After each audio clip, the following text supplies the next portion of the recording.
فضائل د صورت ډیر زیات دي.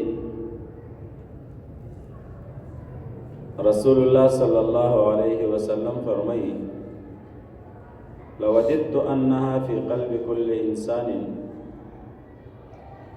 زدا خوما زما زړه دا غواړي چې سوره یاسین د هر انسان په زړه کې محفوظ وي. لوددت انها فی قلب كل انسان.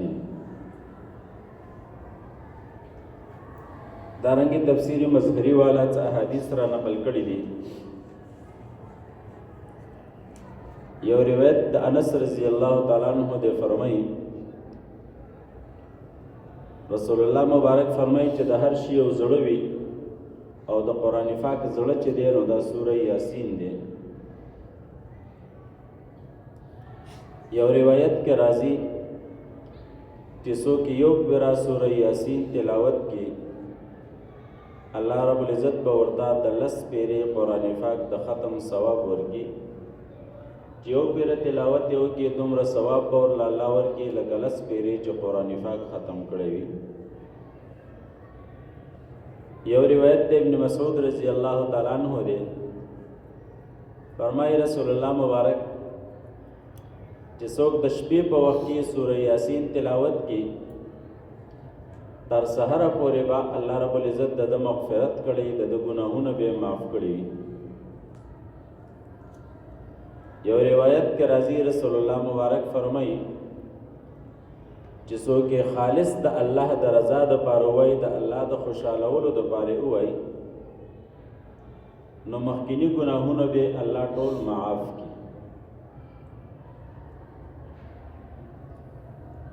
یو روایت کې راځي چې څوک هر شپه مسلسل د سوره یاسین تلاوت کوي،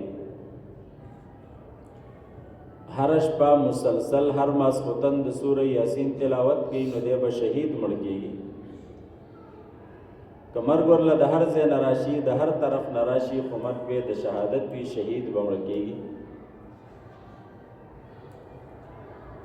او چې څوک یو مسلمان تا چې هغه مړ کیږي د زنکدن په حالت کې وي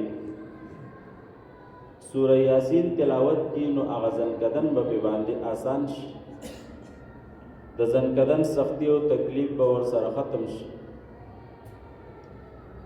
یو حدیث کې رسول الله مبارک فرمایي چې چاته سہاجت را پیښ شي، څه ضرورت را پیښ شي او د سوره یاسین تلاوت کې بیا داغې نه وروسته د خپل حاجت او ضرورت لپاره دعا وغواړي، الله رب العزت به حاجت پوره کړي، ضرورت به پوره کړي.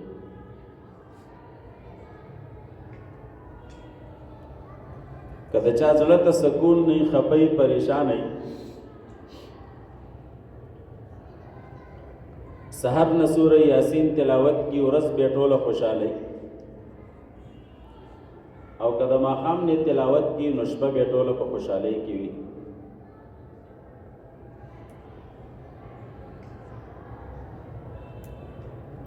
حضرت ابوبکر صدیق رضی اللہ تعالی عنہ روایت ده چې څوک خاص کر د جمعې په ورځ باندې د خپل والدینو قبر ته لاړ شي چې مور پلار وفات شوي او د والدینو قبر ته لاړ شي او سوره یاسین ورته تلاوت کی نو د هر حرف په بدله کې به الله رب العزت دا ګناه معاف کړي. نورم بلاش فضائل دی بهر صورت